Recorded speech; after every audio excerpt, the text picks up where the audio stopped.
الحمد لله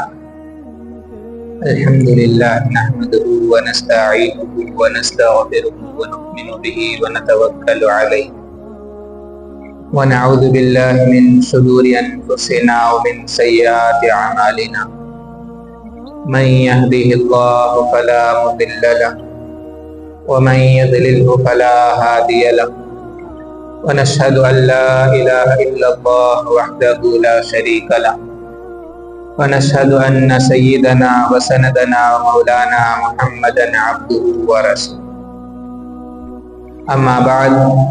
فقد قال الله تبارك وتعالى في القرآن المجيد والفرقان الحميد أعوذ بالله من الشيطان الرجيم بسم الله الرحمن الرحيم نحن نقص عليك أحسن القصص بما أوحينا إليك هذا القرآن وإن كنت من قبله لمن الغافلين إذ قال يوسف لأبيه يا أبت إني رأيت 11 كوكبا والشمس والقمر رأيتهم لي ساجدين صدق اللہ العظیم۔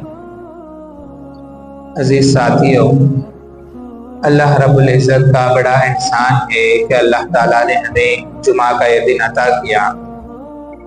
اور جیسا کہ آپ حضرات جانتے ہیں پچھلے کئی جمعہ سے سورہ یوسف کے اسباب چل رہے تھے، تو اس میں سے 35 اسباب ہو چکے ہیں۔ اس میں گزشتہ جمعہ جو بتائی گئی اس کو ایک مرتبہ دہرا لیتے ہیں تاکہ یاد تازہ ہو جائے، اس کے بعد بات آگے چلے گی۔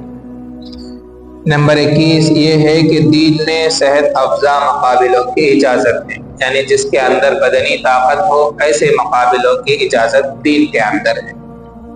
نمبر 22 نشانے پر پھینکنے والے کھیلوں کو سیکھنے کا حکم دیا گیا ہے، جیسے تیر اندازی وغیرہ ہے۔ نمبر 23 صبر کا بدلہ بہت بڑا ہوتا ہے۔ نمبر 24 مددگار اللہ ہی ہے۔ نمبر 25 ہر درد والے کو تہجد کے وقت میں سکون اور آرام ملتا ہے۔ نمبر 26 خوشخبری لانے والے کو ہدیہ دینا بھی جائز ہے اور یہ بھی سنت والا عمل ہے۔ نمبر 27 حسن ظاہر اللہ کے یہاں، یعنی خوبصورتی اللہ کے یہاں کوئی قیمت نہیں رکھتی ہے۔ انسان خوبصورت ہونے کی وجہ سے جنت میں نہیں جائے گا، بلکہ اعمال کے خوبصورت ہونا ضروری ہے۔ نمبر 28 نظر کے دیکھنے میں فرق ہوتا ہے، ہر ایک نظر محبت کی نگاہ سے نہیں دیکھتا، اچھے پن کی نگاہ سے نہیں دیکھتا۔ کسی کی جلن والی نگاہ بھی ہوتی ہے تو کسی کی رونے والی کی نگاہ بھی ہو سکتی ہے، تو ہر ایک نظر میں فرق ہوتا ہے۔ نمبر 29 زنا سے بچنا چاہیے۔ نمبر 30 غیبت سے بچنا چاہیے۔ نمبر 31 ذاتی دشمنی سے بچنے کے لیے اسم ذات کا استعمال کرنا چاہیے۔ نمبر 32 اللہ کی پناہ اور فتنوں سے حفاظت۔ نمبر 33 احسان کا بدلہ احسان ہے۔ اور نمبر 34 نیک بندوں کے ساتھ اللہ کی مدد ہوتی ہے۔ تو یہ تمام باتیں گزشتہ جمعہ اس تفصیل کے ساتھ آ گئی ہیں۔ اب رہی آگے بات یہ ہے کہ نمبر 35 فتنوں کی جگہ سے دور بھاگے۔ جہاں پر فتنہ ہے معلوم ہے، کہیں پر مثلا لڑائی ہوتی ہو تو ایسی جگہ سے بھاگنی چاہیے۔ تو یا کہیں پر ایسا ہے کہ ان چنگاری لگا رہا ہے، اچکا رہا ہے، پہلے لڑ لیتے ہیں، اس کے اوپر تیل ڈالنے والے لگ جاتے ہیں تھوڑے مرتبہ، تو ایسی جہاں پر بھی فتنہ کا اندیشہ ہو، جہاں پر بھی لڑائی کا اندیشہ ہو تو وہاں سے انسان کو چلے جانی چاہیے، ہٹ جانی چاہیے، فتنوں سے دور بھاگنی چاہیے۔ نمبر 36 نفسانی خواہشات میں، یعنی نفسانی محبت کے اندر خود غرضی زیادہ ہوتی ہے۔ یعنی اگر کوئی انسان کسی سے محبت کرتا ہے،